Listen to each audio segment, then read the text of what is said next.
Қайырлы күн достар, каналыма қош келіпсіз. Бүгін сіздермен балық қуыратын боламыз. Балықты алдын ала жуып тазалап алдым. Достар, менің каналыма тіркеліп, қоңыраушаны басып қойыңыздар, басқа видеом жіберіп алмаңыздар. Балықты осылай тазалап алдық. Қанаттарын алып тастадым.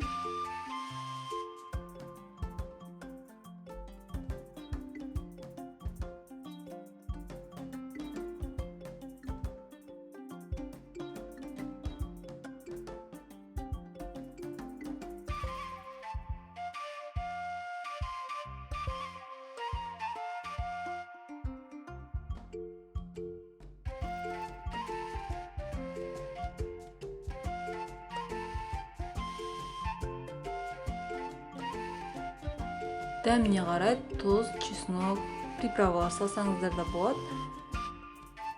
Қалауымызша, мен майонез жақтым. 1 сағатқа мариновкаға қойып қоямыз. Жақсылап тұзы бәрі сіңеді. Осы рецептпен жасап көріңіз, сізге ұнайды деген ойдамын. Өте дәмі керемет болып шығады. Бір жұмыртқаны жарып, осыған батырамыз балықты. Достар, менің каналыма тіркелуді ұмытпаңыздар. Бірінші ұнға батырып аламыз, содан жұмыртқаға батырамыз. Қызарып, әдемі болып піседі.